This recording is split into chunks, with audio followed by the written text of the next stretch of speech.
ನೂರು ಸ್ವರ ಒಂದೊಂದು ಅತಿ ಮಧುರ ಬಂದವಿರದೆ ಬಂದುರ ಗಣರಾಯ ಅಪರಾಧಿಯೋ ನಾನು ಸದೇ ಮಾತನು.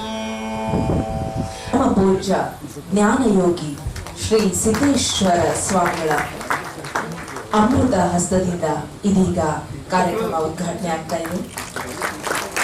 ವಿಶ್ವಮಾತೆಯ ಗರ್ಭ ಕಮಲ ಜಾತ ಪರಾಗ ಸರಳ ಬದುಕಿನ ಸಾಕಾರ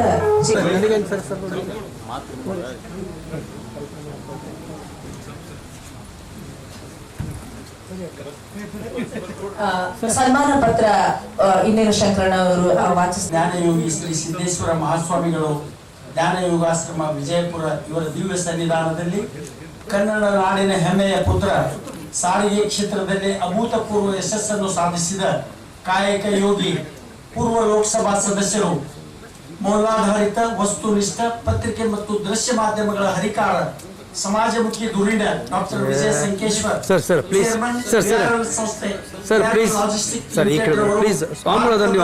ಭಾರತ ಸರ್ಕಾರದ ಪದ್ಮಶ್ರೀ ಪ್ರಶಸ್ತಿಗೆ ಭಾಜನರಾಗಿದ್ದು ಕರ್ನಾಟಕ ವಾಣಿಜ್ಯೋದ್ಯಮ ಸಂಸ್ಥೆಯ ಸರ್ವ ಸದಸ್ಯರ ಪರವಾಗಿ ಗೌರವಪೂರ್ವಕವಾಗಿ ಈ ಸನ್ಮಾನ ಇಂದು ಮಂಗಳವಾರ 2020 ಮಾರ್ಚ್ 10ರಂದು ಪರಮ ಪೂಜ್ಯ ಶ್ರೀ ಸಿದ್ದೇಶ್ವರ ಮಹಾಸ್ವಾಮಿಗಳಿಂದ ಸನ್ಮಾನ್ಯರನ್ನು ಅಭಿನಂದಿಸಿ ಉತ್ತರೋತ್ತರ ಅಭಿವೃದ್ಧಿ ಹೊಂದಲೆಂದು ಹಾರೈಸುತ್ತೇನೆ.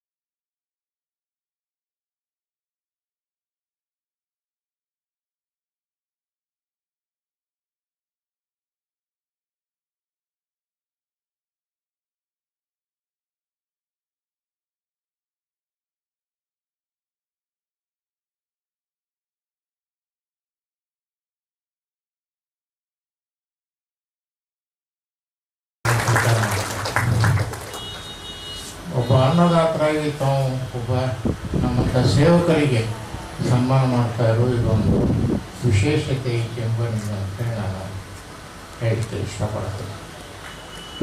ಕಳೆದ 25 ವರ್ಷದಿಂದ ಕೆಲವೊಂದು ನನ್ನ ಚಿಕ್ಕ ಪುಟ್ಟ ಸಾಧನೆಯನ್ನು ಗುರುತಿಸಿ ಅನೇಕ ಸಂಘ ಸಂಸ್ಥೆಗಳು ಸನ್ಮಾನ ಪುರಸ್ಕಾರಗಳನ್ನು ಮಾಡಿದರು. ಕೆಲವೊಂದು ಪುರಸ್ಕಾರಗಳು ಸನ್ಮಾನಗಳು ಸಿಕ್ಕಾಗ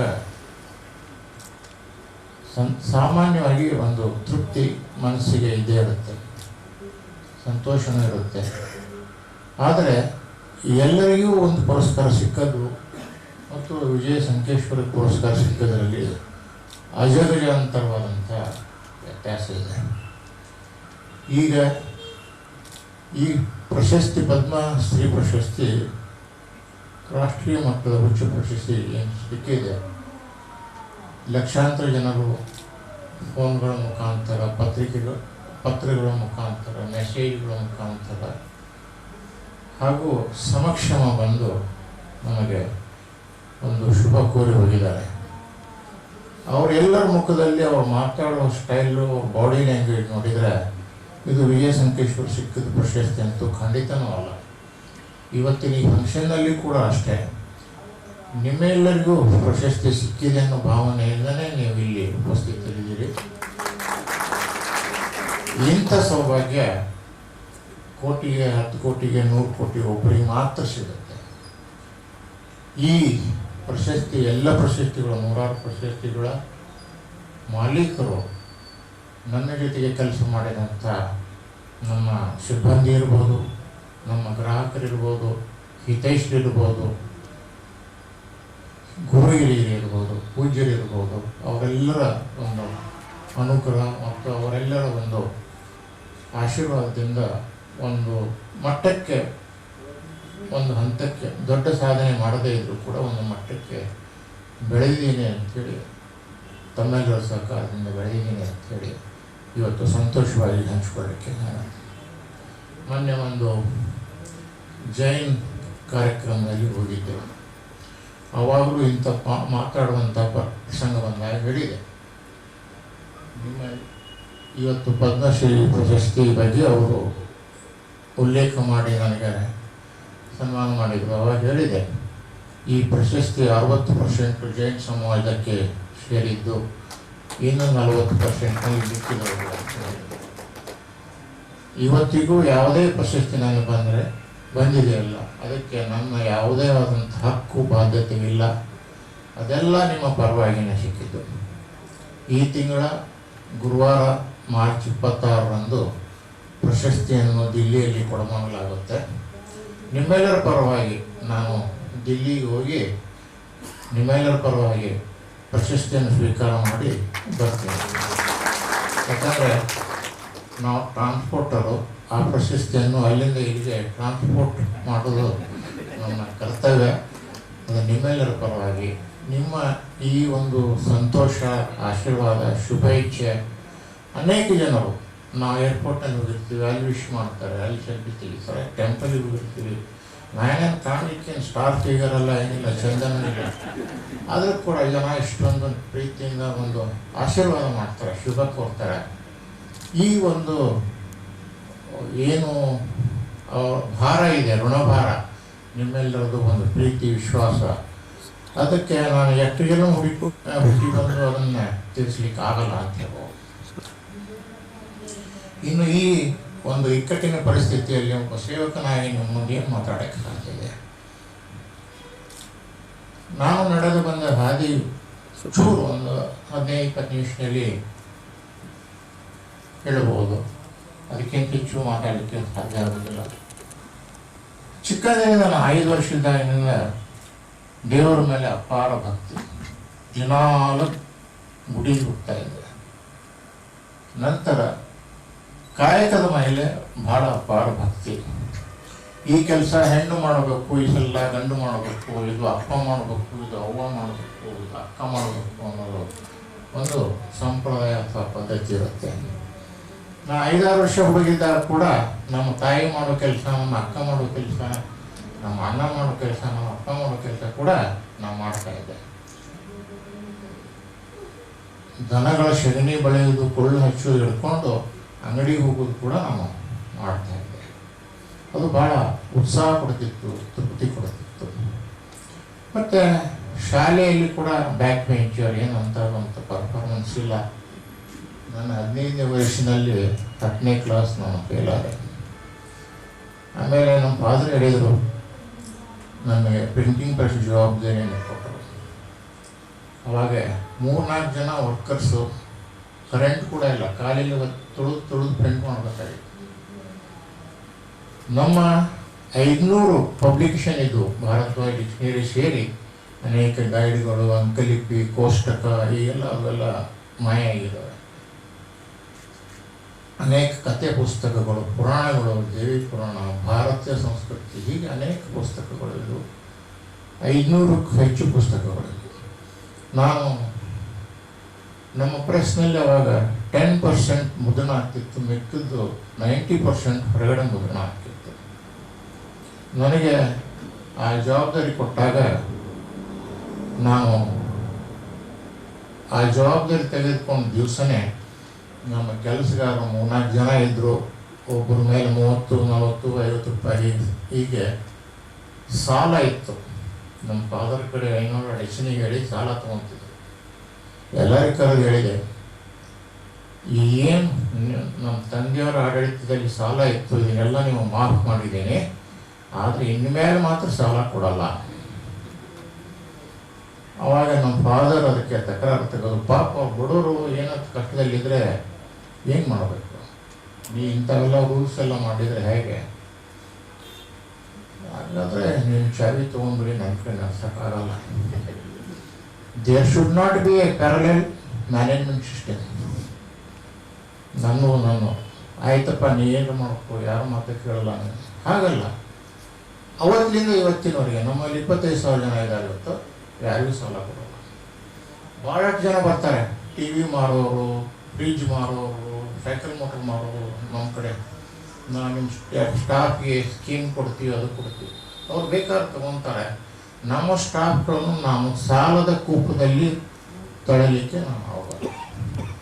ಸಾಲ ಕೊಡೋದಿಲ್ಲ ಅಂತಂದ್ರೆ ಅರ್ಥ ನಿಜವಾಗಲೂ ಕಷ್ಟದಲ್ಲಿದ್ದರೆ ನಮ್ಮ ಜೋಬಿನಿಂದ ಕೊಡ್ತೀವಿ ಹೊರತಾಗಿ ಸಾಲ ರೂಪವಾಗಿ ಕೊಡೋದು. ಯಾಕಂದರೆ ಅವರು ಇದ್ದಂಥ ಒಂದು ಸಣ್ಣ ಪಗಾರ ಅದರಲ್ಲೇ ಮತ್ತೆ ನಾವು ಸ್ವಲ್ಪ ಕಟ್ ಮಾಡೋದಂದರೆ ಭಾಳ ಹಿಂಸೆ ಆಗುತ್ತೆ. ಆದ್ದರಿಂದ ನಾವು ಇನ್ನುವರೆಗೂ ನಮ್ಮ ಸಿಬ್ಬಂದಿಗಳಿಗೆ ಸಾಲ ಕೊಡೋದಿಲ್ಲ. ಅತ್ಯಂತ ಕೆಲವು ಕೇಸಸ್ಗಳಿರ್ತವೆ, ಔಟ್ ಆಫ್ ವೇ ಹೋಗಿ ನಾವು ಮಾಡ್ತೀವಿ. ನಮ್ಮ ಕಾನೂನುಬದ್ಧವಾಗಿ PF ESI ಎಲ್ಲ ಸ್ಕೀಮ್ಗಳು ಇದ್ದಾಗ ಕೂಡ ಕೆಲವೊಂದು ಔಟ್ ಆಫ್ ವೇ ಹೋಗಿ ನಾವು ನಮ್ಮ ಕರ್ತವ್ಯ ನಿಭಾಯಿಸಬೇಕಾಗತ್ತೆ. ಅದು ನಾವು ಮಾಡ್ತಾ ಇರುವ ಉಪಕಾರ ಅಂತಲ್ಲ, they are a part of our life, we have to accept it. ಹೀಗೆ ಮುಂದೆ SSLC ಆಯಿತು. ಅಷ್ಟೊತ್ತಿಗೆ ನಮ್ಮ ಪ್ರೆಸ್ಸಿನ ತಗೊಂಡ ದಿವಸದಿಂದ 24 ತಾಸು ಕೆಲಸವನ್ನು ಮಾಡುವ ರೂಢಿಯನ್ನು ಇಟ್ಕೊಂಡೆ. 24/7 ಐ ಇಂಪ್ಲಿಮೆಂಟೆಡ್. 2 ವರ್ಷದಲ್ಲಿ ತುಂಬ ಸಾಲವನ್ನು ಮಾಡಿ 5-6 ಮಷಿನ್ ತೆಗೆದುಕೊಂಡು ಬಂದು ನಾವೇನು ಕೆಲಸ ಮಾಡೋ 90% ಹೊರಗಡೆ ಕೊಡ್ತಾ ಇದ್ದೀವಿ, ಅದೆಲ್ಲ ಕೆಲಸ ನಾವು ಮಾಡಿ ಮತ್ತೆ ನನಗೆ ಕೆಲಸ ಕಡಿಮೆ ಬಿತ್ತು ಅಂಥೇಳಿ ಕರ್ನಾಟಕ ಯೂನಿವರ್ಸಿಟಿ ಮತ್ತು ಬೆಂಗಳೂರಿನ ಪ್ರೆಸ್ನಲ್ಲಿ ಮತ್ತು ಅನೇಕ ಯೂನಿವರ್ಸಿಟಿಗಳ ಕೆಲಸವನ್ನು ತಗೊಂಡು ನಾವು ಮಾಡ್ತಾ ಇದ್ವಿ, ಶುರು ಮಾಡಿದ್ವಿ. We started working 24/7 at the age of 15. So ಆದ್ದರಿಂದ 2 ವರ್ಷದಲ್ಲಿ ಒಂದು ಅಭೂತಪೂರ್ವವಾದ ಬದಲಾವಣೆ ಆಯಿತು. ಆ ಬದಲಾವಣೆ ಆಗಿದ್ದು ಸ್ವಲ್ಪ ಕೆಲವರಿಗೆ ಅನುಮಾನ, ಅಸಮಾಧಾನಕ್ಕೆ ಕಾರಣ ಆಯಿತು. ಎಲ್ಲಿಯೂ ಯಾವುದೇ ಜಗಳ ತಕರಾರಿಲ್ಲ. ಆವಾಗ ನನಗೆ 17 ವಯಸ್ಸಿನಲ್ಲಿ ಒಂದು ಜ್ಞಾನೋದಯವಾಯಿತು. ಫ್ಯಾಮಿಲಿ ಬಿಸ್ನೆಸ್ ಅಂತೆಲ್ಲ ಒಂದೇ ಕಡೆಯಿಂದ ಮಾಡೋದು ಆರೋಗ್ಯಕರವಾದಂಥ ಬೆಳವಣಿಗೆ ಅಲ್ಲ. I will do something else ಅಂಥೇಳಿ ನಮ್ಮ ಫಾದರ್ಗೆ ಹೇಳಿದೆ. I stopped expansion of my press at the age of 17. ಆವಾಗ ಅನೇಕ ಸಣ್ಣ ಪುಟ್ಟ ಯೋಜನೆಗಳನ್ನು ನಾವು ಯೋಚನೆ ಮಾಡ್ತಾ ಇದ್ವಿ. 1 ಲಕ್ಷ, 2 ಲಕ್ಷ ಸಾಲ, 3 ಲಕ್ಷ ಸಾಲ, ಎಲ್ಲ ಆಗಿ ಅದು ನಾಳೆ ಮಾಡಬೇಕು ಅನ್ನೋ ಅಷ್ಟೊತ್ತಿಗೆ ಬ್ಯಾಂಕ್ನಿಂದ ಸಾಲ ತಗೋಬೇಕು, ಅದಕ್ಕೆ ಬ್ಯಾಂಕ್ನಲ್ಲಿ ಒತ್ತಿ ಇಡಬೇಕು, ಇರೋದೊಂದು ಮನೆ ಅದನ್ನು ಕಳ್ಕೊಂಡ್ರೆ ಹೆಂಗೆ ಅಂತೇಳಿ ಒಂದು ಅಪೋಸ್ವರಷ್ಟು ಹಾಕಿತ್ತು ಮನೆಯಲ್ಲಿ. ಅದೆಲ್ಲ ನೋಡಿ ಕಡೆಗೆ 25ನೇ ವಯಸ್ಸಿಗೆ ಒಂದು ನಿರ್ಧಾರ ಮಾಡಿದೆ, ನಾನು ಇಂಡಿಪೆಂಡೆಂಟ್ ಆಗಿ ಒಂದು ಮಾಡಬೇಕು ಅಂತೇಳಿ ಲಾರಿ ಬಿಸ್ನೆಸ್ಸು 75ನೇ ಸಾಲಿನಲ್ಲಿ, ಅಂದರೆ that time I was 25 years ಶುರು ಮಾಡಿದೆ. ಚಿಕ್ಕವನಿದ್ದಾಗ ನನ್ನದೊಂದು ಅಭ್ಯಾಸ ಇತ್ತು. ಶಾಲೆಯಲ್ಲಿ ಹಿಂದೆ ಕುಂತ್ಕೊಂಡ್ರು ಕೂಡ ಸೈಕಲ್ ಹೊಡಿತಾ ಇದೆ. ಯಾರಾದರೂ ನನಗೆ ನನ್ನ ಸೈಕಲ್ ಹಿಂದಾಕಿ ಮುಂದೆ ಹೋದರೆ ಅವ್ರು ಎಷ್ಟು ದೂರ ಹೋದರೂ ಬಿಡೋಂಗಿಲ್ಲ, ಅವ್ರನ್ನ ಹಿಂದೆ ಹಾಕಿ ಮತ್ತೆ ವಾಪಸ್ ಬರೋದು. ಮುಂದೆ ಒಂದು ಸ್ವಲ್ಪ ದಿವಸ 25 ವರ್ಷ ಏನೋ ಕಾರ್ ತೊಗೊಂಡೆ, 20 ವರ್ಷ ಕಾರ್ ಹೊಡೆದೆ. ಅವಾಗ ಕೂಡ ಅಷ್ಟೇ, ನಮ್ಮ ಜೊತೆ ಕಾರ್ನಲ್ಲಿ ಓಡಾಡಿದ್ರು ಅನೇಕ ಜನ ಇದ್ದಾರೆ, ಗಟ್ಟಿ ಮುಟ್ಟಿಸ್ಕೊಬೇಕು ಅಂತ. ನಮ್ಮ ಕಾರಿಗೆ ಕೂಡ 20 ವರ್ಷನ ಡ್ರೈವ್ ಮಾಡೋವಾಗ ಸೈಡ್ ಯಾರಿಗೂ ಬಿಟ್ಟೆ. ಈ ರೀತಿಯಾಗಿ ನನ್ನದೊಂದು ಜೀವನ ಪದ್ಧತಿ ಬೆಳೆದು ಬಂದಿದೆ.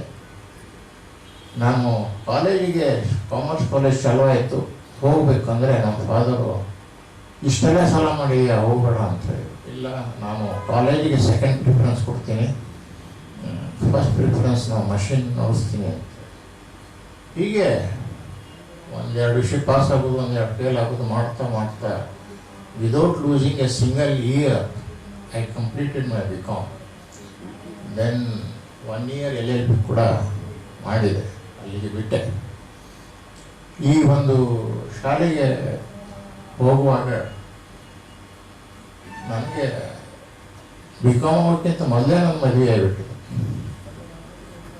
ನಮ್ಮ ಮನೆಯಲ್ಲೇ ನನ್ನ ಮದುವೆ ಲೇಟ್ ಮದುವೆ.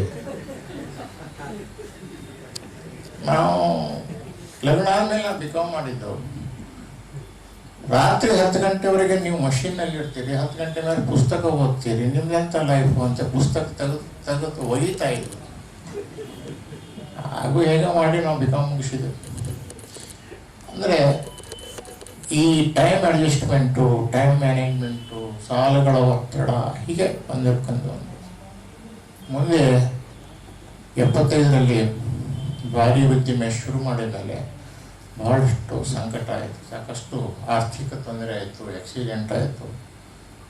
ಭಾಳಷ್ಟು ವೆಲ್ ವಿಷರ್ಸು, ಹಿರಿಯರು ಯಾರು ಟ್ರಕ್ ಉದ್ದಿಮೆಯಲ್ಲಿ ಭಾರಿ ದಿಗ್ಗಜರಿದ್ದರು, 3, 4, 5 ಲಾರಿ ಇದ್ದವರು ಎಲ್ಲರೂ ನನಗೆ ಕರೆದು ಹೇಳ್ತಾಯಿದ್ರು, ತಮ್ಮ ನೀವು ಮಾಡೋದೆಲ್ಲ ತಪ್ಪು. ಅವರ ಹಾದಿ ಜಂಗಲ್ ಇತ್ತವಾಗ, ಜಂಗಲಿಂದ ಕಟ್ಟಿಗೆ ಕಳು ಮಾಡಬೇಕು.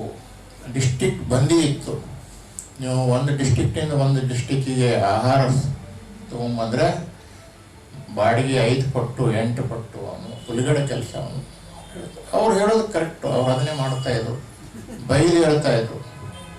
ಅವಾಗಿನ ಕಾಲದಲ್ಲಿ ಜೋಳ ಬಾಗಲಕೋಟೆ ಅಥವಾ ಬಿಜಾಪುರದಿಂದ ಹುಬ್ಬಳ್ಳಿಗೆ ಒಂದು ಟ್ರಕ್ ಲೋಡ್ ತರಲಿಕ್ಕೆ 6,000 ರೂಪಾಯಿ ತೊಗೊತಿದ್ರು. ಆದ್ರೆ ನಾವು ಉಳ್ಳಾಗಡ್ಡಿನೋ ಬಟಾಟಿನೋ ಬಾಗಲಕೋಟೆಯಿಂದ ಸಿಮೆಂಟ್ 300 ರೂಪಾಯಿಗೆ ತೊಗೊಂಡ್ಬರ್ತಿದ್ವಿ. ಅನೇಕ ಸ್ವಲ್ಪ ಹಾಗೆ ಮಾಡಿದಾಗ ಇನ್ನೂ ನಡೆಯೋದಿಲ್ಲ ಅನ್ನೋ ಗ್ಯಾರಂಟಿ ಆಯಿತು. ಗದಗ ಹುಬ್ಬಳ್ಳಿ ಲೋಕಲ್ ಟ್ರಾನ್ಸ್ಪೋರ್ಟ್ ಶುರು ಮಾಡಿದ್ದೀವಿ. ತುಂಬ ಕಾಂಪಿಟೇಷನ್ ಆಯಿತು, ತುಂಬ ಸಾಲ ಆಯಿತು, ತುಂಬ ತೊಂದರೆ ಆಯಿತು. ಅದರಲ್ಲಿ ಸ್ವಲ್ಪ ಪಿಕಪ್ ಆದಮೇಲೆ ಗದಗ ಹುಬ್ಬಳ್ಳಿ ವ್ಯಾಪಾರಸ್ಥರು, ನೀವು ಬೆಂಗಳೂರು ಯಾಕೆ ಮಾಡಬಾರ್ದಪ್ಪ, ನಮಗೆ ಭಾಳ ತ್ರಾಸಾಗೈತೆ, 5 ದಿವಸ 6 ದಿವಸಕ್ಕೆ ಮಾಲ್ ಬರುತ್ತೆ ಅಂದರು. ಬೆಂಗಳೂರು ಮಾಡಿದ್ವಿ. ಅದೇ ರೀತಿ ಬೆಳಗಾವಿ, ಬಿಜಾಪುರ. ಆವಾಗ ಬೆಂಗಳೂರು ಬಿಜಾಪುರ ಎಲ್ಲ ಮಾಡಿದಾಗ ನಾವು ಯಾವುದರ ಪಾರ್ಟಿ ಕಡೆ ಹೋದರೆ ನಮಗೆ ಉತ್ತೇಜನ ಮಾತು ಅಷ್ಟೇ ಅಲ್ಲ, ಎಲ್ಲ ಇಂಥ ಬಂದವೆಲ್ಲ ಬಂದಾಗಿ ಹೋಗ್ತಾವೆ, ಏನು ಮಾಡೋದು, ಹಾಗೆ ಹೀಗೆ ನೀನು ಬರ್ಬೇಕು, ಬಂದು ಕಾಡಬೇಡಪ್ಪ ಅಂತ ಹೇಳ್ತಿದ್ರು. ಇಲ್ಲಿ ಗುಡ್ಡೊಡಿಗೆ ಸಾವುಕಾರ ಕೂತಿದ್ದಾರೆ, ಇಡೀ ದೇಶದ ನಂಬರ್ 1 ಫಾರ್ಮಾಸ್ಯೂಟಿಕಲ್ ಡೀಲರು ಬಿಜಾಪುರ. ಅವರಿಗೆ ಈ ವಿಷಯ ಗೊತ್ತಿದೆ, ಅವ್ರಿಗೂ ಆಶೀರ್ವಾದ ನಮ್ಮ ಮೇಲೆ ಭಾಳ ಇದೆ. ಹೀಗೆ ಅನೇಕ ದೊಡ್ಡ ದೊಡ್ಡ ಕಂಪ್ನಿಗಳಲ್ಲಿ ಹೋದಾಗ ನಾ 25 ವರ್ಷದ ಹುಡುಗ, 26 ವರ್ಷದ ಹುಡುಗ, ಅಲ್ಲಿ ಮ್ಯಾನೇಜರ್ಗಳು ಹೇಳ್ತಾ ಇದ್ರು, ಈ ಹುಡುಗ ಬಂದು ಭಾಳ ಕಾಡುತ್ತಾನೆ, ನೀವು ಒಳಗಡೆ ಬಿಡಬೇಡ, ಹೊರಗಡೆ ಹಾಕು. ಕೆಲವರು ನಮ್ಮ ಸರ್ವಿಸ್ಗೆ ನಮ್ಮ ಏನೋ ಒಂದು ಸಹಾಯ ಮಾಡಬೇಕು ಅಂಥೇಳಿ ನಮ್ಗೆ ಸಹಾಯ ಮಾಡ್ತಾಯಿದ್ರು. ಈಗ ನನಗೇನು ಅವಾಗ ಆ ರೀತಿ ಮಾಡ್ತಾಯಿದ್ರು, ನನಗೇನು ಬೇಜಾರಿಲ್ಲ. ನಮ್ಮದು ಕೆಲವರು ಅಂತ ಹೇಳಿಬಿಡ್ತಿದ್ರು, ನೀನು ಎಷ್ಟು ಸರಿ ಹೇಳ್ಬೇಕಪ್ಪ, ನಾಚಿಕೆ ಇಲ್ಲ ನಿನಗೆ, ನಮ್ಮ ಅಂಗಡಿ ಬಂದು ನೀವು ಸುಮ್ಮನೆ ನೀ ಕಾಡಬೇಡ. ನಾ ಹೇಳ್ತಾ ಇದ್ದೆ, ನಿಮ್ಮ ಅಂಗಡಿ ಎಲ್ಲಿವರೆಗೆ ಚಾಲು ಇರುತ್ತೆ ಅಲ್ಲಿವರೆಗೆ ನಿಮಗೆ ನಾನು ಬಿಸ್ನೆಸ್ ಕೇಳೋಕೆ ಬರೋನೆ ಅಂತ ಹೇಳಿ ಕೆಲವರು ಸಾಕಾಗಿ ಕೆಲವರು ಬಿಸ್ನೆಸ್ ಕೊಡ್ತಾ ಇದ್ರು. ಮುಂದೆ ನಮ್ಮದು ಕ್ವಾಲಿಟಿ ಆಫ್ ಸರ್ವಿಸ್ ನೋಡಿ ಒಂದೊಂದೇ ಬ್ರಾಂಚ್ ಮಾಡಿ ಅಂತ ಉತ್ತೇಜನ ಕೊಟ್ಟರು. ಆವಾಗ ನೀವು ಇಲ್ಲಿ ಒಳಗಡೆ ಬರಕೂಡದು ಅಂತ ಹೇಳಿ ಹೊರಗೆ ಹಾಕ್ತಾ ಇದ್ರು. ಇವತ್ತಿನ ನಮ್ಮ ಭಾಳ ಆತ್ಮೀಯ ಸ್ನೇಹಿತರು, ಅವರು ಬಿಜಾಪುರ್ನಲ್ಲಿ ಇರಲಿ, ದಾವಣಗೆರೆ ಇರಲಿ, ರಾಜಕೋಟ್ ಇರಲಿ, ಅಹಮದಾಬಾದ್ ಇರಲಿ, ಅವರು ಫೋನ್ ಮಾಡಿ ಕೇಳ್ತಾರೆ, 4 ಡೇಟ್ ತೆಗಿಸಿದ್ದೀನಿ ಮ್ಯಾರೇಜ್ ಇದ್ದು, ನೀ ಯಾವ ಡೇಟಿಗೆ ಬರ್ತೀವಿ ಹೇಳೋ, ಆ ಡೇಟಿಗೆ ನಾನು ಫಿಕ್ಸ್ ಮಾಡ್ತೀನಿ ಅಂತ. ಅಷ್ಟೊಂದು ಒಂದು ಗಾಢವಾದಂಥ ಸಂಬಂಧ ಟ್ರಾನ್ಸ್ಪೋರ್ಟ್ನಲ್ಲಿ ನಮ್ಮ ಗ್ರಾಹಕರ ಜೊತೆಗೆ ಇದೆ. ಹೀಗೆ ಬೆಳೀತಾ ಈ ನಮ್ಮ ಟ್ರಾನ್ಸ್ಪೋರ್ಟಿಗೆ ನೀವು ಯಾಕೆ ಬಸ್ ಮಾಡಬಾರ್ದು, ಬಸ್ಸಿನ ತೊಂದರೆ ಭಾಳ ಇದೆ ಅಂದಾಗ ಬಸ್ನಲ್ಲಿ ಕೂಡ ನಾವು ಬಂದ್ವಿ. ಅದಕ್ಕೂ ಕೂಡ ಜನ ಉತ್ತೇಜನ ಕೊಟ್ಟರು. ಇವತ್ತು ದೇಶದಲ್ಲಿ 5,000 ವಾಹನ, 5,000ಕ್ಕಿಂತ ಹೆಚ್ಚು, ಅಂದರೆ 5,180 vehicles your company is having. Because you may be one of our customer or you may be one of our shareholders. So it is not my company, it is your company only. ನಾನು ಭಾಳ ಸಲ ಯೋಚನೆ ಮಾಡ್ತಾ ಇರ್ತೇನೆ, ನಮ್ಮದೇನು ದೊಡ್ಡ ಸಾಧನೆ ಅಂತೂ ಅಲ್ಲ. ಬೇರೆ ಟ್ರಾನ್ಸ್ಪೋರ್ಟ್ಗೆ ನಮಗೆ ಏನು ಕಂಪ್ಯಾರಿಸನ್ ನೋಡಿದಾಗ ಇವತ್ತು ದೇಶದಲ್ಲಿ 1200ಕ್ಕೂ ಹೆಚ್ಚು ವಾಹನಗಳು ಹೊಂದಿದಂಥ ಯಾವುದೇ ಸಂಸ್ಥೆ ಇಲ್ಲ. ಆದರೆ ನಿಮ್ಮ VR ಲಾಜಿಸ್ಟಿಕ್ ಹೆಮ್ಮೆಯ ಸಂಸ್ಥೆ ಇವತ್ತು 5,000ಕ್ಕೂ ಹೆಚ್ಚು ವಾಹನಗಳು. ಮತ್ತು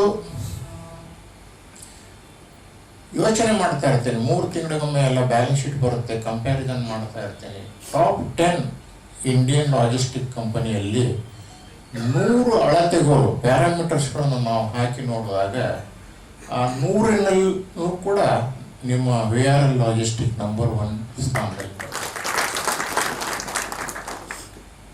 ಇವತ್ತು ಜಾಗತಿಕ ಮುಗ್ಗಟ್ಟಿನಿಂದ 10 ವರ್ಷದಿಂದ ಬಿಸ್ನೆಸ್ ಕಡಿಮೆ ಆಗ್ತಾ ಇದೆ. ನಮ್ಮ ಕಾಂಪಿಟೇಟರ್ ಏನಿದ್ದಾರೆ ಅವ್ರ ಜೊತೆಗೆ ಕಂಪೇರ್ ಮಾಡಿದಾಗ ಅವರಿಗೆ -20 -15% ಅವರಿಗೆ ಗ್ರೋತ್ ಇದ್ದಾಗ ನಿಮ್ಮೆಲ್ಲರ ಕೃಪೆಯಿಂದ ಈ ಸರಿ ನಮ್ಮದು +6% ಗ್ರೋತ್ ಆಗಿದೆ. This recession also. ಆಮೇಲೆ ಈ ಅನೇಕ ಸಂದರ್ಭಗಳಲ್ಲಿ ಯಾವ ರೀತಿ ನಾವು ಬೆಳವಣಿಗೆ ಆಗುವಾಗ, ವಿಶೇಷವಾಗಿ ಕೆಲವು ಸಂದರ್ಭದಲ್ಲಿ ನಾವು ಸಾಲ ತರಕ್ಕೆ ಹೋದಾಗ ಅಲ್ಲಿ ಕೂಡ ಇನ್ಸಲ್ಟ್ ಆಗ್ತಾ ಇತ್ತು. ಬೆಂಗಳೂರಿನಲ್ಲಿ ಆಫೀಸ್ ತಗೊಳ್ಕೊಳ್ಳುವಾಗ 15,000 ರೂಪಾಯಿ ಕೊಡ್ಲಿಕ್ಕೆ ಆಗಲಿಲ್ಲ. ಆವಾಗ ನನ್ನೊಂದು ಹಳೆ ಕಾರ್ ಇತ್ತು, ಅದನ್ನು ಮಾರಿ ಅಲ್ಲಿ ಕೊಟ್ಟು ತಗೊಳ್ಳುವಂಥ ಪ್ರಸಂಗ ಬಂತು. ಯಾವಾಗ ನಾನು ಫೈನಾನ್ಷಿಯಲ್ ಡಿಫಿಕಲ್ಟಿಯಲ್ಲಿ ಬರುತ್ತೆ ಆವಾಗ ನಾನು ಫೈನಾನ್ಸರ್ಸ್ಗೆ ನನ್ನ ನಿಜ ಸಂಗತಿಯನ್ನು ಹೇಳ್ತಾ ಇದ್ದೆ. ಯಾವುದು ಮುಚ್ಚುಮರೆ ಇಲ್ಲದೆ ನಿಜ ಸಂಗತಿಯನ್ನು ಹೇಳ್ತಾ ಇದ್ದೆ. ನಾನು ಬಾಂಬೆ ಆಫೀಸ್ ಮಾಡಿದಾಗ ಕೂಡ ಭಾಳ ಕಷ್ಟದಲ್ಲಿದ್ದೆ. ನಮ್ಮ ಫೈನಾನ್ಸರ್ಸ್ಗೆ ನಾನು ನೋಟಿಸ್ ಕೊಟ್ಟೆ, ನೀವು ನನಗೆ 4 ತಿಂಗಳ ನಾನು ನಿಮ್ಮ ಕಂತು ಕಟ್ಟೋದಿಲ್ಲ, ಅದರ ಬಡ್ಡಿ ಚಕ್ರ ಬಡ್ಡಿ ಎಲ್ಲ ಕಟ್ಟುತ್ತೀನಿ, ನಾನು ಒಂದು ದೊಡ್ಡ ಒಂದು ಕೆಲಸವನ್ನು ಮಾಡಿದ್ದೇನೆ ಬಾಂಬೆ ಬ್ರಾಂಚು. ಅವರು ನನ್ನ ಲೆಟರ್ ಹೋದ್ಮೇಲೆ ಎಲ್ಲರಿಗೂ ನಾವು ನೋಟಿಸ್ ಕೊಡ್ತೀವಿ, ಇವ್ರು ಬಂದು ನಮಗೆ ನೋಟಿಸ್ ಕೊಡಕತ್ತಾರ ಅಂತ ಹೇಳಿ, ನಿಮಗೆ ಯಾಕೆ ಇಷ್ಟೊಂದು ತಾಪತ್ರೆ ಅಂತ ಹೇಳಿ ಮತ್ತೆ ಟಾಪಪ್ ಲೋನ್ ಅಂತೇಳಿ 6 ಲಕ್ಷ 8 ಲಕ್ಷ ಕೊಟ್ಬೋದು.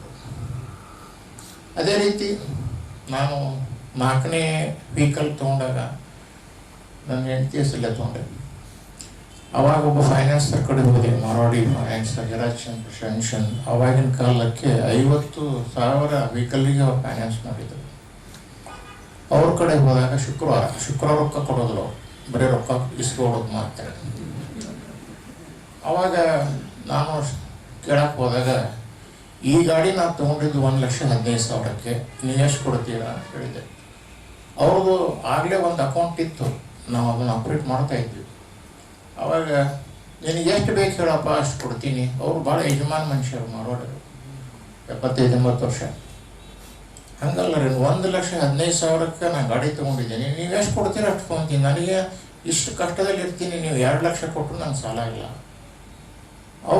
ಅವರ ಅಕೌಂಟೆಂಟ್ ಹೇಳಿದ್ರು ಇವ್ರಿಗೆ 2 ಲಕ್ಷ ಕೊಡಿ ಅಂತ ಹೇಳಿ. ಅಂದರೆ ಇವ್ರಿಗೆ ಏನೋ ಕನ್ಫ್ಯೂಷನ್ ಆಗಿದೆ ಅಂತ ಮತ್ತೆ ಅವ್ರ ಅಕೌಂಟೆಂಟ್ ಹೇಳಿದರು, ಸರ್ ಅವ್ರಿಗೆ 1 ಲಕ್ಷಕ್ಕಿಂತ ಹೆಚ್ಚಿಗೆ ಹೆಂಗೆ ಕೊಡೋಕ್ಕಾಗತ್ತೆ, ಎಲ್ಲರಿಗೂ ನಾವು 70% ಕೊಡ್ತೀವಿ, ನೀವು ನೋಡಿದರೆ 1,15,000 ರೂಪಾಯಿ ಹಳೆ ಗಾಡಿಗೆ 2 ಲಕ್ಷ ಕೊಡ್ತಾ ಇಲ್ಲ. Vijaya Sankeshwar, you will not cheat, don't worry, ಕೊಟ್ಬಿಡು ಅಂತ ಹೇಳ್ತಾರೆ. ಈ ರೀತಿಯಾದಂಥ ಒಂದು ಸಂಬಂಧ ಬಂತು. ಮುಂದೆ ನಮ್ಮ ಮಗ 10 ವರ್ಷದವನಿದ್ದಾಗ ನನಗೆ ಕತ್ತಿನ ಸಮಸ್ಯೆ ಬಂತು. ನಾನು ಬೆಂಗಳೂರಿಗೆ ಹೋಗಿ ವಾಪಸ್ ಬರೋ ಗ್ಯಾರಂಟಿ ಇದ್ದಿಲ್ಲ. ಡಾಕ್ಟ್ರ್ ಹೇಳೋ ಪ್ರಕಾರ ಹಾಗೇನಾಗಲಿಲ್ಲ.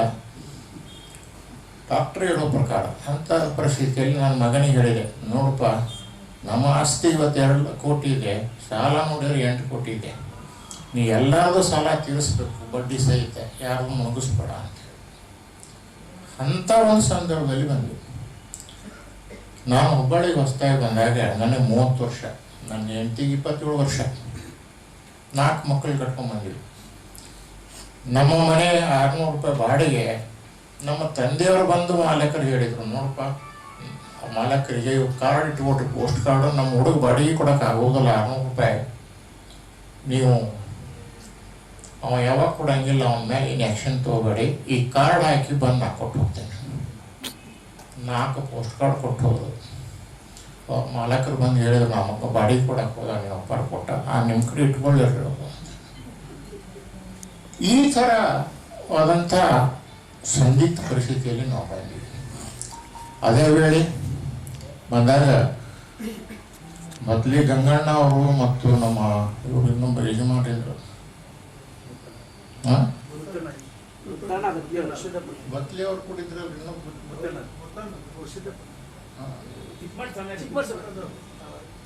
ಅವರಿದ್ರು. ನಾನು ಮದನ್ ದೇಸಾರ್ ಕಡೆ ಹೋದೆ. 2000 ಕೌಳಿ ಅಜ್ಜಾರ್ 2200 ರೂಪಾಯಿ ಲೋನಾ ಸ್ಕೂಟರ್. ನಿಮ್ಮ ಗುರುಸಿದ್ದೇಶ್ವರ ಬ್ಯಾಂಕ್ನಾಗ ರೀ 1900 ರೂಪಾಯಿ ಅದಕ್ಕೆ ಸಾಲ ಕೊಟ್ಟರು. ನಮ್ಮ ತೆಂಗಿನಕಾಯಿ ಕೊಟ್ಟರು. ನಾಳೆ ಬಂದು ಚೆಕ್ ತೊಗೊಂಡು ಹೋಗ್ರಿ ಅಂದ್ರೆ ಆಯಿತು ಅಂತೇಳಿ ನಮ್ಮ ಮದನ್ ದೇಸಾರ್ ಹೇಳಿದೆ. ನಾಳೆ ನಾವು ಸಾಲ ಸಿಗುತ್ತೆ ಸರ್, ಬಂದು ಕೊಟ್ಟು ಋಣ ತೊಗೊಂಡಿರ್ತೀನಿ. ಮರುದಿವ್ಸ ನಾನು ತರಕ್ಕೆ ಹೋದಾಗ ಶಂಕರಣ್ಣ ಮುನವಳ್ಳಿಯವ್ರು ನಿಮಗೆ ಏನಾಗಬೇಕು, ನಮ್ಮ ಅವರು ತಂಗಿ ನಮ್ಮ ತಮ್ಮನ ಹೆಂಡತಿ, ಅವರು ಡೈರೆಕ್ಟರ್ ಇದ್ದಾರೆ, ಅವ್ರದ್ದು ಒಂದು ಸ್ವಲ್ಪ ಈ ಫಾರ್ಮ್ ಮೇಲೆ ಸಹಿ ತೊಗೊಂಡ್ಬಂದ್ಬಿಡಿ ಅಂತ ಹೇಳಿ. ಅವಾಗ ನನ್ನ ಅಕೌಂಟ್ ಬಂದ್ ಮಾಡಿ ಅಂತೇಳಿ ಫಾರ್ಮ್ ಹರಿದಾಕಿ ಬರುವಂಥ ಪರ್ಸನ್. ಇದು ಯಾಕೆ ಅವರು ಮುನ್ನೋಳಿಯವ್ರು ಕೇಳಿದ್ರು ಅವಾಗೇ ಆಗರ್ಭ ಸರೋಯ್ತರು. ಒಂದು ಕೋಟ್ಯಾಧೀಶ 1 ಕೋಟಿ ಕೊಡಿದ್ರು, ಕೇಳಿದ್ರು ಕೊಡ್ತಿದ್ರು. ಆದರೆ ನನ್ನ ಕಷ್ಟ ಕಾಲದಲ್ಲಿ ನಾವು ಯಾರಿಗೂ ನಮ್ಮ ರಿಲೇಷನ್ ಫ್ರೆಂಡ್ಸ್ಗೆ ಕೈ ಒಡ್ಡಬಾರದು ಅನ್ನೋದು ನನ್ನ ಒಂದು ಸಿದ್ಧಾಂತ. ಆಮೇಲೆ ಚನ್ನಬಸವೇಶ್ವರ ಫೈನಾನ್ಸ್ ಧಾರವಾಡಕ್ಕೆ ಹೋದೆ. 4,000 ಕೊಡ್ತಿದ್ರು, ಜನ 50 ರೂಪಾಯಿ ತುಂಬಬೇಕು, 100 ದಿವಸ ಅಂದರೆ 5,000 ಆಗುತ್ತೆ. ಇಲ್ಲಿಗೆ 9,000 ರೂಪಾಯಿ ಕೊಡ್ತಿದ್ರು, ಜನ 100 ರೂಪಾಯಿ ಕಟ್ಟಬೇಕು, 100 ದಿವಸ 10,000 ಆಗುತ್ತೆ. ಅಲ್ಲಿ ಹೋಗಿ ದುಡ್ಡು ತೊಗೊಂಬಂದು ಲೋನ ತಗೊಳ್ಳುವಂಥ ಪ್ರಸಂಗ ಬಂತು. ಹೀಗೆ ಅನೇಕ ಪ್ರಸಂಗಗಳನ್ನು ನಾವು ಎದುರಿಸುವಂಥ ಬಂದಿತ್ತು. ಮುಂದೆ ನಮ್ಮ ದಾವಣಗೆರೆ ಗುಡಾನ್ ಸುಟ್ಟು ಆಯಿತು. ಆವಾಗ ಎಲ್ಲ ಪಾರ್ಟಿಗಳು ಇವನು ಟೊಪ್ಪಿ ಹಾಕ್ತಾನಂತ. ನಾ ಹೋಗಿ ಹೇಳಿದೆ ಎಲ್ಲರಿಗೂ, 2 ತಿಂಗಳಲ್ಲಿ ನಿಮಗೆ ಪೂರ ರೊಕ್ಕ ಕೊಡುತ್ತೀನಿ ಅಂತ. ಆವಾಗ 1,85,00,000 ರೂಪಾಯಿದ ಲಾಸ್ ಆಗಿತ್ತು. That is 1990. ಆವಾಗ ಸಾಲವನ್ನು ಮಾಡಿ ಆ ಎಲ್ಲ ಪಾರ್ಟಿಗಳಿಗೆ 15 ದಿವಸದಲ್ಲಿನೇ ನಾವು ಸಾಲವನ್ನು ತೀರಿಸುವಂಥ ಪ್ರಸಂಗ ಬಂತು. ಆ ಕ್ಲೇಮ್ಗಳನ್ನು ಕೊಡುವಂಥ ಪ್ರಸಂಗ ಬಂತು. ವಿಚಿತ್ರ ಅಂದರೆ ನನಗೆ 2 ತಿಂಗಳಲ್ಲಿ ಆಗುತ್ತೋ ಇಲ್ಲೋ ನನಗೆ ಗ್ಯಾರಂಟಿ ಇದ್ದಿಲ್ಲ. ನಾನು ಯಾರ್ಯಾರೇ ಸಾಲ ಕೇಳ್ತಿದ್ದೆ, ಎಲ್ಲಿ ಹೋದ್ರು, ಇಷ್ಟು ಲಾಸ್ ಆಗಿದೆಯಾ, ನೀ 20 ಲಕ್ಷ ಕೇಳ್ತಿದ್ದೆ ಇಲ್ಲೋ ಮಾರ, 50 ತೊಗೊಂಡು ಹೋಗು. So I was able to collect that money within 15 days. ಹೀಗೆ ಒಂದು ನಮ್ಮ ಬಾಂಧವ್ಯವನ್ನು ಸಾಲಗಾರರ ಜೊತೆಗೆ ಬಹಳ ಪ್ರಾಮಾಣಿಕವಾಗಿಟ್ಟರು. ನಮ್ಮ ಸಂಸ್ಥೆ ಶುರು ಆದಾಗಲಿಂದ ಇನ್ನೂವರೆಗೂ ನಾವು ದೊಡ್ಡ ಬ್ಯಾಂಕ್ಗಳಿಂದ ನಾವು ಸಾಲವನ್ನು ತಗೊಳ್ಕೊಂಡಿಲ್ಲ.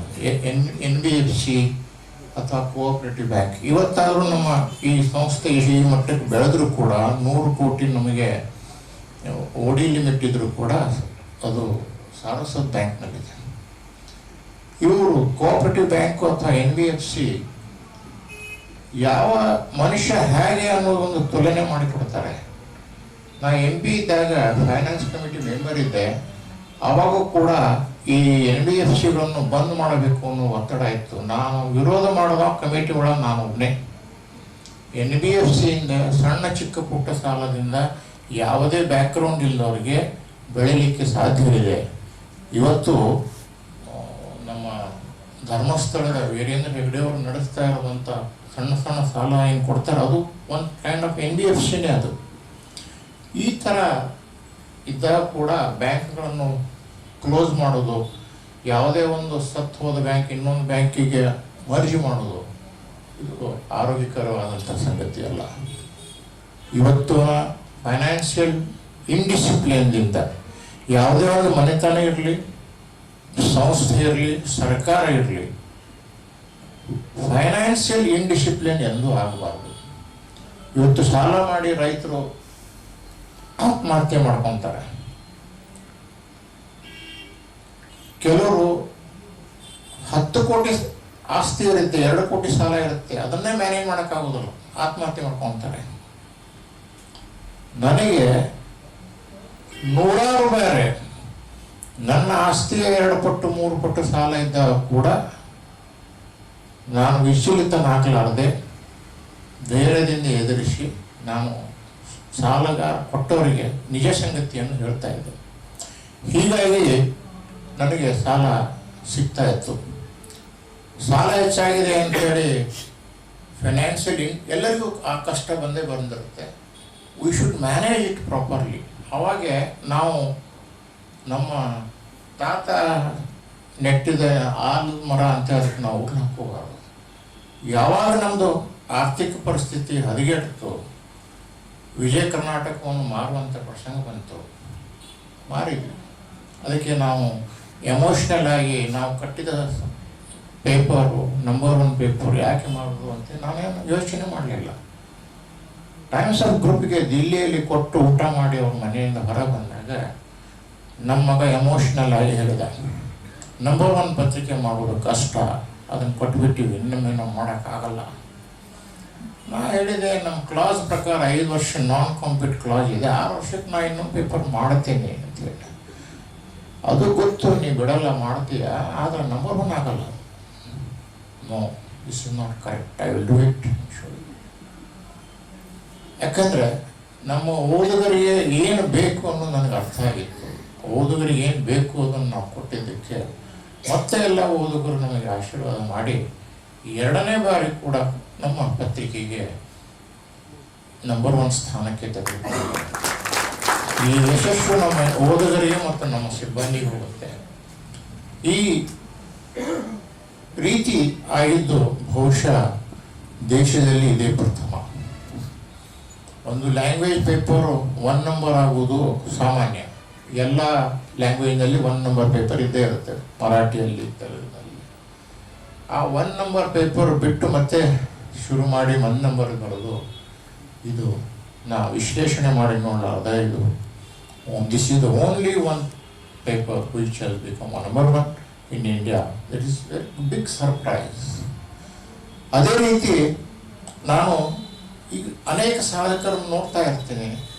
ಅವರು ತುಂಬ ಕಷ್ಟಪಟ್ಟು ಸಾಧನೆ ಮಾಡಿ ಸೆಂಚುರಿ ಹೊಡಿತಾರೆ, ಕ್ರಿಕೆಟ್ನಲ್ಲಿ ಗಾಯನವನ್ನು ಮಾಡ್ತಾರೆ, ಡಾಕ್ಟರೇಟ್ ಆಗ್ತಾರೆ, ಅನೇಕರು ಮುಖ್ಯಮಂತ್ರಿಗಳಾಗ್ತಾರೆ, ಪ್ರಧಾನಮಂತ್ರಿಗಳಾಗ್ತಾರೆ, ರಾಷ್ಟ್ರಪತಿಗಳಾಗ್ತಾರೆ, ಶತಾಯುಷಿಗಳಾಗ್ತಾರೆ. ಅವ್ರನ್ನೆಲ್ಲ ನಾವು ಕಂಪೇರ್ ಮಾಡಿದರೆ ವಿಜಯ ಸಂಕೇಶ್ವರ್ ಒಂದು ಅವರ ಕಾಲಿನ ಒಂದು ಧೂಳು ಕಣಿ ಕೂಡ ಆಗೋದಿಲ್ಲ. ಆದರೂ ನನ್ನ ಒಂದು ವಿಚಿತ್ರವಾದಂಥ ಕಂಪ್ಯಾರಿಸನ್ ಹೆಂಗಿರುತ್ತೆ ಅಂದಾಗ ಅದನ್ನು ಯಾರೂ ವಿಶ್ಲೇಷಣೆ ಮಾಡೋದಿಲ್ಲ. ಹೇಗಿರುತ್ತೆ ಅಂದರೆ 130 ಕೋಟಿ ಜನಸಂಖ್ಯೆ ಇರುವ ಈ ದೇಶದಲ್ಲಿ 5,000 ವಾಹನ ಮಾಡಿದವ ನಾನು ಒಬ್ಬನೇ ಇರೋದ್ರಿಂದ ಅವರು ಅವ್ರಿಗಿಂತ ದೊಡ್ಡವ ಅಂತ ಹೇಳ್ತಾ ಇಲ್ಲ. This is one of the special success ಅಂತ ಹೇಳ್ಬೋದು. ಅದು ಕೂಡ ನಮ್ಮ ಗ್ರಾಹಕರಿಗೆ ಸೇರ್ತದೆ.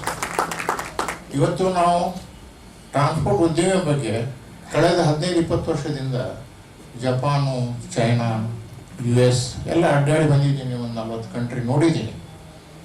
ಆದರೆ ಅಲ್ಲಿ ಒಂದೇ ದೇಶ, ಒಂದೇ ಭಾಷೆ, ಒಂದೇ ಕಾನೂನು. ಅಲ್ಲಿ ಮಾಡೋದು ಕಷ್ಟ ಆಗಲ್ಲ. ನಮ್ಮ ದೇಶದಲ್ಲಿ ಒಂದೊಂದು ರಾಜ್ಯಕ್ಕೆ ಒಂದೊಂದು ಕಾನೂನು, ಒಂದೊಂದು ರಾಜ್ಯಕ್ಕೆ ಒಂದೊಂದು ಭಾಷೆ. ಇಲ್ಲಿ ಮಾಡೋದು ಅತಿ ಕಷ್ಟಕರವಾದಂಥ ಸಂಗತಿ. ಧೀರುಭಾಯಿ ಅಂಬಾನಿಯವರು ಅನೇಕ ಸಂದರ್ಭದಲ್ಲಿ ಹೇಳಿದ್ದಾರೆ, ಒಂದು ಪತ್ರಿಕೆ ಮತ್ತು ಒಂದು ಟ್ರಾನ್ಸ್ಪೋರ್ಟ್ ವ್ಯವಹಾರ ಯಾರು ಮಾಡಬೇಡ್ರಿ. ಯಾಕಂದ್ರೆ ಭಾಳಷ್ಟು ಯುವಕರು ಅವ್ರಿಗೆ ಕೇಳಕ್ಕೆ ಬರ್ತಿದ್ರು, ಅಂಕಲ್ ಏನು ಮಾಡ್ಬೇಕು ನಾವು. ಅವ್ರು ಧೀರುಭಾಯಿ ಅಂಬಾನಿಯವರು ಹೇಳ್ತಾ ಇದ್ರು, ಪತ್ರಿಕೆ ಮತ್ತು ಟ್ರಾನ್ಸ್ಪೋರ್ಟ್ ಬಿಟ್ಟು ಬೇಕಾದ್ರೆ ಏನಾದರೂ ಮಾಡು. ಆದರೆ ನನ್ನ ಅದೃಷ್ಟದಿಂದ ಎರಡೂರಲ್ಲಿ ನನಗೆ ತಾವೆಲ್ಲರೂ ಮೇಲಕ್ಕೆ ಎತ್ತಿದ್ದಾರೆ. ಆದ್ದರಿಂದ ಇದು ಸಾಧ್ಯ ಆಯಿತು. This is the big surprise. ಈ ರೀತಿ ಫಿನಾನ್ಷಿಯಲ್ ಇನ್ಡಿಸಿಪ್ಲಿನ್ ಎಲ್ಲಿ ಆಗುತ್ತೋ ಅಲ್ಲಿ ಒಂದು ಸಂಸ್ಥೆ ಅಥವಾ ಒಂದು ಮನೆತನ ಕಷ್ಟದಲ್ಲಿ ಬರುತ್ತೆ. ನಾವು 40 ದೇಶದಲ್ಲಿ ಅನೇಕ ಏರ್ಲೈನ್ 180 crores ಈ ರೀತಿಯಾಗಿ ಸಂಸ್ಥೆ ಬೆಳೆದು ಬಂದಿದೆ. ಇವತ್ತು 5,100 ಗಾಡಿಗಳು ಇದ್ರೂ ಕೂಡ 4,700 vehicles are debt free, and your company is having 48 assets, all are debt free. ಅದಕ್ಕೆ financial discipline is one of the major factor for developing of the business. ಒಂದು ಇಬ್ಬರು ಮಹಾನ್ ವ್ಯಕ್ತಿಗಳ ಉದಾಹರಣೆಗಳನ್ನು ಈ ಸಂದರ್ಭದಲ್ಲಿ ಕೊಡಬೇಕಾಗತ್ತೆ ನಾವು. ಒಬ್ಬರು ಕಾಮತ್ ಅಂತ ಹೇಳಿ ಸಾರಸ್ವತ ಬ್ಯಾಂಕಿನ ಚೇರ್ಮನ್. ಅವರು 70ನೇ ವಯಸ್ಸಿನಲ್ಲಿನೇ ಅವರೇ ಶುರು ಮಾಡಿದ ಬ್ಯಾಂಕು. 70ನೇ ವಯಸ್ಸಿನಲ್ಲಿನೇ ಅವರು ತಮ್ಮ ಚೇರ್ಮನ್ಶಿಪ್ಪಿಗೆ ರಾಜೀನಾಮೆ ಮಾಡ್ತಾರೆ. ನಾನು ವಯಸ್ಸಾತ್ ಏನು ಮಾಡಂಗಿಲ್ಲ. ಅವ್ರ ಬ್ಯಾಂಕ್ನ ಸಿಬ್ಬಂದಿಗಳು ಕೇಳಲ್ಲ, ನಿಮ್ಮ ಕೊನೆ ಉಸಿರುವರೆಗೆ ನೀವೇ ಚೇರ್ಮನ್.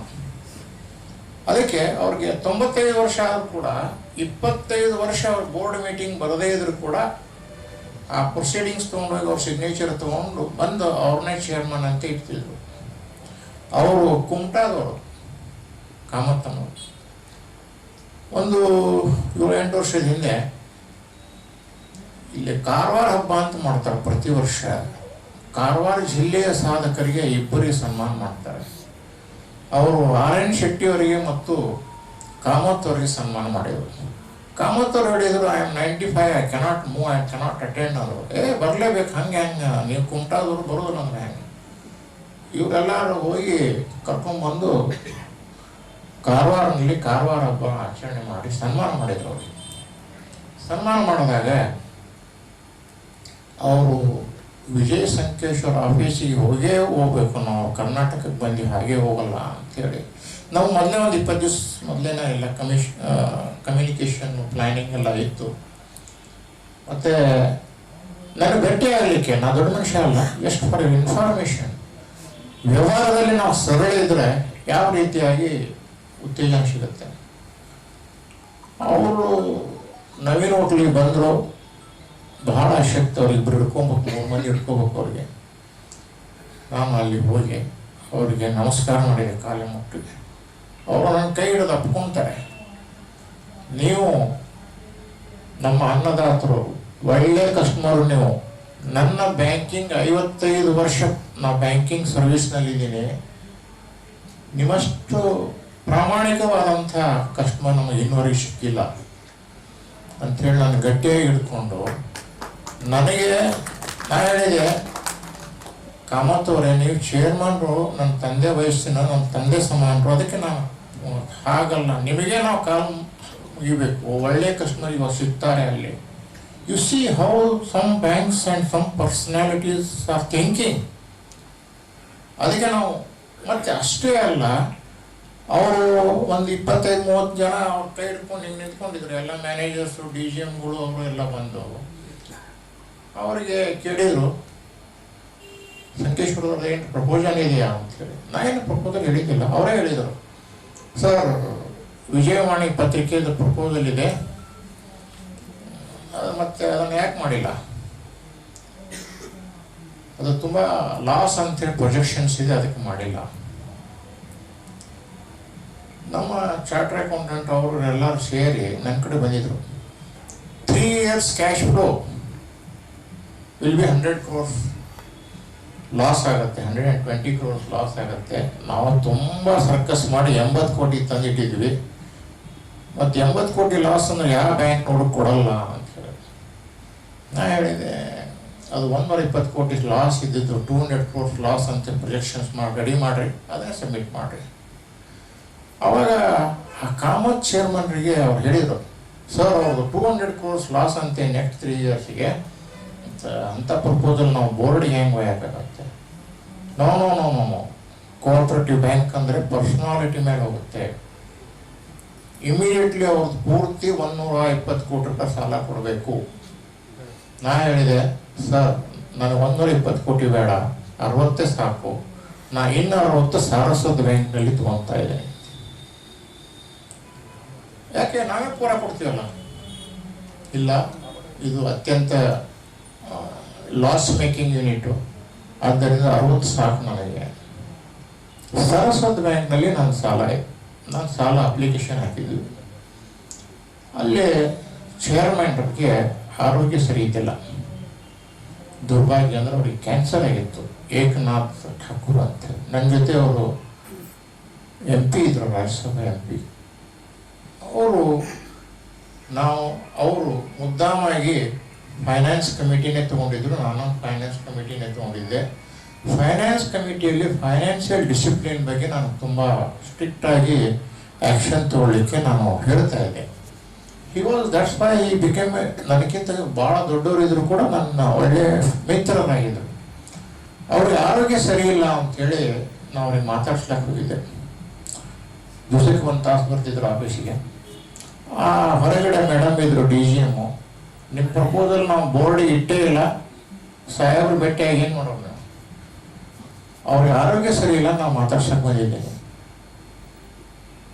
ಆಯಿತು ಅಂತೇಳಿ ನನ್ನ ಕಾರ್ಡ್ ಕೊಟ್ಟ ಮೇಲೆ ಅವ್ರು ಕರೆದ್ರು, ಕಾಫಿ ಹೇಳಿದರು.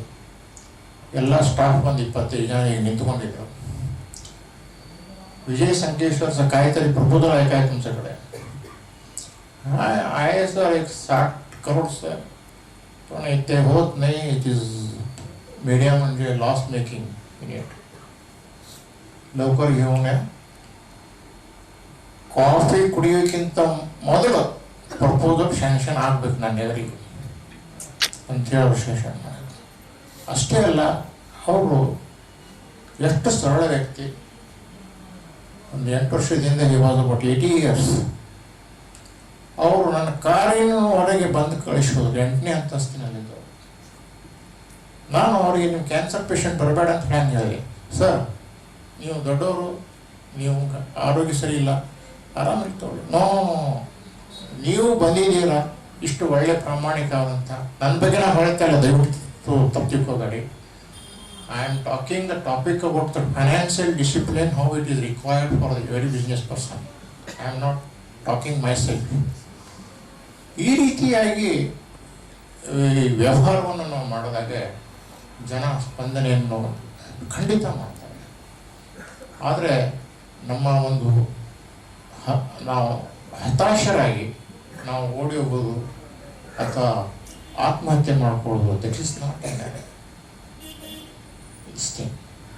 ಈ ಎಲ್ಲ ಈ ನಾವೇನೋ ಒಂದು ಕಾಯಕದಲ್ಲಿ ತೊಡಗ್ತೀವಿ ಪ್ರಾಮಾಣಿಕವಾಗಿ, ಯಾರಿಗೂ ಮೋಸ ಮಾಡೋದಿಲ್ಲ, ಅದನ್ನು ಜನ ಗುರುತಿಸ್ತಾರೆ.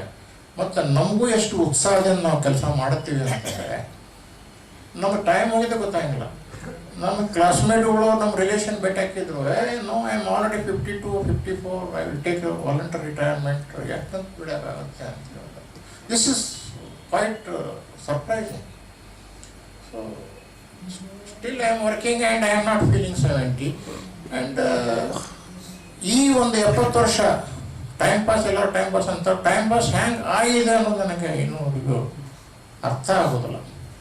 ಒಂದೊಂದ್ಸರಿ ಅನೇಕ ಘಟನೆಗಳು, ಪೊಲಿಟಿಕಲ್ಸ್ ಇರ್ಬೋದು, ಬೇರೆ ಬೇರೆ ಘಟನೆಗಳಿರ್ಬೋದು, ಏರುಪೇರುಗಳಿರ್ಬೋದು, ಅಥವಾ ನಮ್ಮ ಫ್ರೆಂಡ್ಸ್ ರಿಲೇಷನ್ಗಳ ಅನೇಕ ಸಮಸ್ಯೆಗಳನ್ನು ನಾವು ಬಗೆಹರಿಸಿರ್ಬೋದು, ಏನೇನೋ ಒಂದೊಂದು ಮೆಲುಕಾಗ್ತಾ ಒಂದೊಂದು ಸರಿ ಕಾರ್ನಲ್ಲಿ ಕುತ್ಕೊಂಡು ಎಲ್ಲೋ ವಾಸ ಮಾಡ್ತಿರ್ತೀವಿ, ಉತ್ತರ ಪ್ರದೇಶನೋ ಅದು ಆಂಧ್ರದಲ್ಲೇನೋ, ಒಬ್ಬನೇ ಇರ್ತೀನಿ ಕಾರ್ನಲ್ಲಿ, ಯೋಚನೆ ಮಾಡ್ತಾ ಕಣ್ಣು ಮುಚ್ಚಿ ಕುಂತ್ಕೊಂಡಾಗ ಕಣ್ಣೀರು ಹರಿಸ್ತಾ ಹೋಗುತ್ತೆ. ನನಗೆ ಆಮೇಲೆ ಗೊತ್ತಾಗುತ್ತೆ ಕಣ್ಣೀರು ಹೋಗ್ತಾ ಇದೆ ಅಂತ. ಟವೆಲ್ಲಿಂದ ಒರೆಸ್ಕೊಂಡಾಗ ಇನ್ನೂವರೆಗೂ ನನಗೆ ಅದನ್ನು ಅನಲೈಸ್ ಮಾಡೋಕ್ಕಾಗಿಲ್ಲ.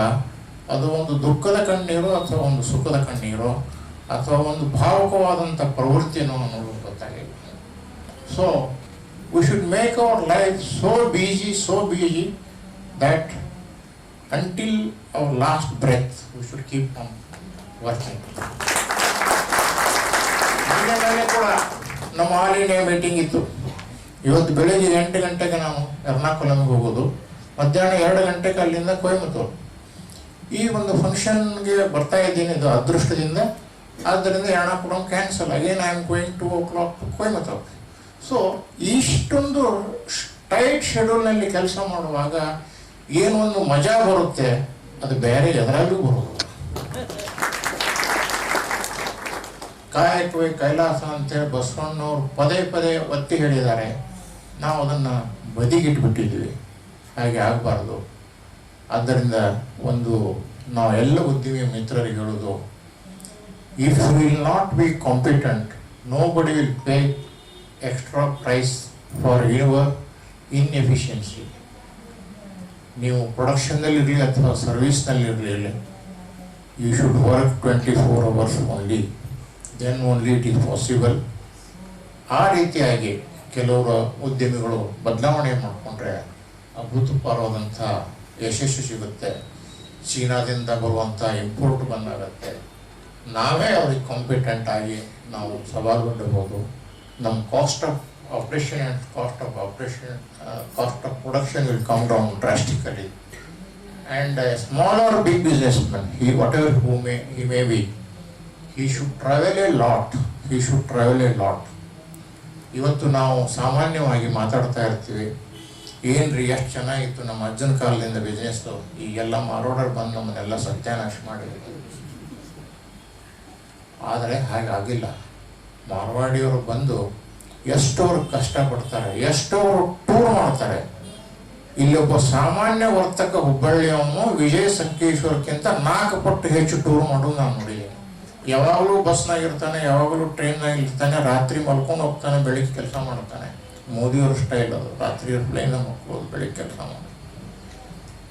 ನಿಜವಾಗ್ಲೂ ಅಂಥವ್ರು ನೋಡಿದಾಗ ನಮಗೆ ಭಾಳ ಉತ್ಸಾಹ ಬರುತ್ತೆ. ನಾವೇನು ದರಿದ್ರ ಇದೀವಿ ಅನ್ಸಿ ಬಿಡುತ್ತೆ ನಮಗೆ ಒಂದೊಂದ್ಸರಿ. ಆದ್ದರಿಂದ we should work hard and we should work honestly. One day are the other. ನಮಗೇನು ಪುರಸ್ಕಾರ ಬರುತ್ತೆ, ಪದ್ಮಶ್ರೀ ಬರುತ್ತೆ, ಕರ್ನಾಟಕ ರಾಜ್ಯೋತ್ಸವ ಬರುತ್ತೆ ಅಂತ ನಾವು ಕೆಲಸ ಚಾಲು ಮಾಡಿಲ್ಲ. ಬದುಕಬೇಕು, ಆದರೆ ಹೇಗಾದರೂ ಯಾರ್ದೋ ಪಾಕೆಟ್ ಹೊಡೋದು ಬದುಕೋದು ಅಂತಲ್ಲ. ಒಂದು ನೈತಿಕ ಕಾನೂನುಬದ್ಧವಾಗಿರಬೇಕು, ಎರಡನೇದು ನೈತಿಕವಾಗಿಯೂ ಸರಿಯಾಗಿರಬೇಕು. ಹೀಗೆ ನಾನು 94ರಲ್ಲಿ ಒಂದ್ಸರಿ ಅವಾಗ ಹವಾ ಚಾಲು ಆಯ್ತು ರಿಫೈನ್ಡ್ ಆಯಿಲಿಂದು. ನಾನು ಒಂದು ದೊಡ್ಡ ಫ್ಯಾಕ್ಟ್ರಿ ಹಾಕಬೇಕು ಅನ್ನೋದು. ಅವಾಗಿನ ಕಾಲಕ್ಕೆ ಒಂದು 15-20 ಕೋಟಿ ರೂಪಾಯಿ ಫ್ಯಾಕ್ಟ್ರಿ 94 ಅಂದರೆ it is very big project out of my imagination. ನಾವು ಅನೇಕ ಮಿಲ್ಗಳಿಗೆ ಹೋಗಿ ನೋಡಿದಾಗ, ನಮ್ಮ ಅಧ್ಯಕ್ಷರ ಮಿಲ್ಗೂ ಹೋಗಿದ್ದೆ, ನಿನ್ನೆ ಅವ್ರು ನೆನಪು ಮಾಡಿದ್ರು, ಅವ್ರ ಮಿಲ್ಗೆ ಹೋಗಿದ್ದು ನಾನು ನೆನಪಿದ್ದಿಲ್ಲ, ಹೇಳಿದರು. ಅವ್ರ ಮಿಲ್ಗೆ ಹೋಗಿ ನೋಡಿ ಬಂದೆ ನಾನು. ಕಡೆಗೆ ರಿಫೈನ್ಡ್ ಆಯಿಲ್ ಮಾಡುವಾಗ ಅನೇಕ ಕೆಮಿಕಲ್ಸ್ಗಳನ್ನು ಯೂಸ್ ಮಾಡ್ತಾರೆ. ನನ್ನ ಯೋಚನೆ, I am not A technical man, ಇದು ಆರೋಗ್ಯಕ್ಕೆ ಒಳ್ಳೆಯದಲ್ಲ ಅಂತದನ್ನು ನಾವು ಮಾಡೋಕ್ಕೆ ಹೋಗಿಲ್ಲ. ಸೊ ನಾವು ಯಾವುದೇ ವೃತ್ತಿಯನ್ನು ಮಾಡಿದರೂ ಕೂಡ ಅದು ಬೇರೆಯವರಿಗೆ ಆರೋಗ್ಯದ ಮೇಲೆ ಪರಿಣಾಮ ಬೀಳಬಾರ್ದು, ಫೈನಾನ್ಸ್ ಮೇಲೆ ಪರಿಣಾಮ ಬೀಳಬಾರ್ದು, ಕಾಸ್ಟ್ಲಿ ಆಗಬಾರ್ದು. ಆ ಒಂದು ದೃಷ್ಟಿಕೋನವನ್ನು ನಾವು ಇಟ್ಕೊಂಡು ನಾವು ಉದ್ಯಮಿಯನ್ನು ಚೂಸ್ ಮಾಡಬೇಕಾಗತ್ತೆ. ಇನ್ನೂ ಸಾಕಷ್ಟಿದೆ ಮಾತನಾಡೋದು, ಆದರೆ ನಾವು ತಮ್ಮ ತಾಳ್ಮೆಯನ್ನು ಕಟ್ಟೊಡೆಯಬಾರ್ದು ಅನ್ನೋದಕ್ಕೆ ಇಲ್ಲಿಗೆ ನಾನು ನನ್ನ 2 ನುಡಿಗಳನ್ನು ಮುಗಿಸಿ ನಿಮ್ಮೆಲ್ಲರಿಗೂ ಈ ಒಂದು ಪ್ರೀತಿ ವಿಶ್ವಾಸ ತೋರಿಸಿದ್ದಕ್ಕೆ ಧನ್ಯವಾದವನ್ನು ಹೇಳ್ತಾ, ಮತ್ತು ಪೂಜ್ಯರ ಆಶೀರ್ವಾದ ಸದಾ ಎಲ್ಲರ ಮೇಲೆ ಇರಲಿ.